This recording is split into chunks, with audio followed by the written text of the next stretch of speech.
खुलुमबाय बडलेण्ड रादाब नायगिरि बयखौबो बरायबाय। रिमोट कन्ट्रलजों दैदेनोब्ला माब्लाबा रिमोटआ बन्दबो जानो हागौ। नाम्बार थुनायाव गोरोन्थिबो जानो हागौ। बिटिआरनि रायजो राजाफोरा माब्लाबाबो रिमोट कन्ट्रलजों दैदेनजाया। कारण रिमोट कन्ट्रलजों सालायोब्ला माब्लाबा रिमोटआ बन्दबो जानो हागौ। नाम्बार थुनाया भुलबो जानो हागौ। रिमोट कन्ट्रलजों सालायग्रा राजखान्थि हान्जाखौ बिटिआरनि रायजोफोरा गनाया। 26 नं दारांगाजुलि बियाबनि इउपिपिएल दोलोनि बिजाथि जलेन दैमारिनि बिबुंथि।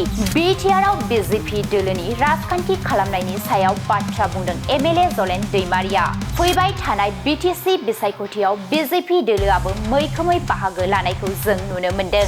गमामायैनो फैगौ बिसायख'थियाव बिजेपि दोलोआ देरहासारनानै बिटिसिआव सरकार दागोन नामा? जानो हागौ रायजो राजाफोरनि गोसोआव बे सोंथिया बेरखांदों। नाथाय 26 नं दारांगाजुलि बियाबनि इउपिपिएल दोलोनि बिजाथि जलेन दैमारिया बुंथिनाय बादिब्ला रिमोट कन्ट्रलजों जों बिटिआरखौ दैदेननो नागिरनाय बिजेपि दोलोखौ रायजोफोरा गनायनानै लाया। कारण जों लुबैदों बिटिआरखौ जोंनि बिटिआरनिनो सोरबा फिसाया सालायनांगौ। बिटिआरनि खुंथाया जोंनि 26टा 22टा हारि हारिसाफोरनि आखायाव थानांगौ। दा जों बेखौ गोजाननिफ्राय रिमोट कन्ट्रलजों सालायनाय बेखौ जों माब्लाबा रायजोफोरा गनाया। बेखायनो दिनैनि समाव नैबे गोरबोजों दिनैहाय बिटिआरनि रायजो राजाफ्रा दिनै बुजिदों। दा बेखायनो रिमोट कन्ट्रल बे रिमोट कन्ट्रलजों माब्लाबाबो बिटिआरनि रायजो राजाफ्रा सालायजाया। रिमोट कन्ट्रलजों बिटिआरखौ दैदेननो नागिरनाय बिजेपिखौ रायजोफोरा गनायनानै लाया। आसामनि गिबि मन्थ्रिया बिटिआरआव दावबायफैनायाव इउपिपिएल दोलोआ जेबो खहा जाया होननानै बुंथियो जलेन दैमारिया। 26 नं दारांगाजुलि बियाबनि आवथायाव थानाय पश्चिम कुमारीघाटा बिसिडिसिनि माइनरिटि हारिनि लाइमोनफोरा इउपिपिएलखौ मदद होनो ओंखारबोनायखौ नुनो मोन्दों। गोजोन खौसेथि आरो जौगाथायनि मोन्थोरखौ लानानै इउपिपिएल दोलोनि बिजाथि जलेन दैमारिखौ मदद होनायजों लोगोसे रेली खालामदों माइनरिटि हारिनि लाइमोनफोरा। बे हाबाफारियाव बाहागो लानाय समावनो खौरांगिरिफोरनि सिगाङाव माखासे बाथ्राफोरखौ बुंथियो जलेन दैमारिया। बिथाङा बुंदों 26 नं दारांगाजुलि बियाबनि गामि ओनसोलफोराव जेरावबो इउपिपिएल आरो इउपिपिएलनि मददगिरि। दारांगाजुलि बियाबाव इउपिपिएल हान्जानि अनगायै गुबुन रावनिबो हान्जाया गोहो गैया। बे खेबाव दारांगाजुलि बियाबनिफ्राय इउपिपिएलनि देरहानायानो रोखा। मन्थ्रि रन्जित कुमार दासआ बिटिआरआव बिजेपि सोरखार फैयोब्ला दिसपुरनि रिमोट कन्ट्रलजों सालायगोन। बे गोख्रों बाथ्राफोरखौ बुंदों 26 नं दारांगाजुलि बियाबनि इउपिपिएलनि बिजाथि जलेन दैमारिया।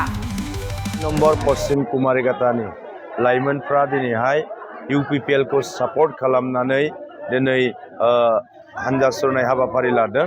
केबल गावनि गामियावल' लादों। गामियाव दरब्रै दरबा सुबा दोङो। बे सुबायाव दिनै बिथांमोना थाबायगोन इउपिपिएलनो सापर्ट होनो थाखाय आरो इउपिपिएलखौ सापर्ट खालामनो थाखाय रायजो राजाफोरखौ दिनैहाय हांख्रायनो बिथांमोना दिनै हान्जा सुरदों। आरो बे हान्जा सुरनाया आं बिथांमोनखौ साबायखर बावदों। गोबां खस्थ' खालामनानै दिनै हान्जा सुरनो ओंखारबोदों आरो आसा खालामदों जोङो फैबाय थानाय 22 तारिखनि जे इलेक्सन बे इलेक्सनाव जों 100% देरहानाया इउपिपिएलआ रोखा जाबाय। दारांगाजुलिनि थासारिया केबल इउपिपिएलनि आखायाव इउपिपिएलनि फारसे। दा बेखायनो इउपिपिएलनि फारसेल' दारांगाजुलिनि थासारि। जोङो जेसेबां मानसि गुबुन गुबुन लिडारफोर फैया मानो इउपिपिएलनि देरहानायानो बेवहाय 100%। रिमोट कन्ट्रलजों सालायग्रा राजखान्थि हान्जाखौ बिटिआरनि रायजोफ्रा गनाया। कारण जों लुबैदों बिटिआरखौ जोंनि बिटिआरनिनो सोरबा फिसाया सालायनांगौ। बिटिआरनि खुंथाया जोंनि 26टा 22टा हारि हारिसाफोरनि आखायाव थानांगौ। दा जों बेखौ गोजाननिफ्राय रिमोट कन्ट्रलजों सालायनाय बेखौ जों माब्लाबा रायजोफोरा गनाया। कारण रिमोट कन्ट्रलजों सालायोब्ला माब्लाबा रिमोटआ बन्दबो जानो हागौ। नाम्बार थुनाया भुलबो जानो हागौ।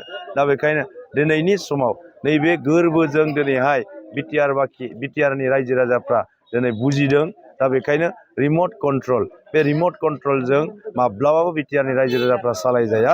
दा बेखायनो रोखा बाथ्रा रिमोट कन्ट्रला जोंनि रिमोट कन्ट्रल बे रिमोट कन्ट्रलजों सालायनायखौ दिनै बिटिआर बाखिया रावबो गनाया। जेबो खहा जाया। आं बिथांखौ जिहेतु बिथाङा रायजोनि जिहेतु चिफ मिनिस्टार बिथाङा जेरावबो फैनो हायो। दा फैगोन बिथाङा बेजों जोंहा जोंनि रायजो राजाफोरनि सायाव जेबो प्रभाब गोलैया।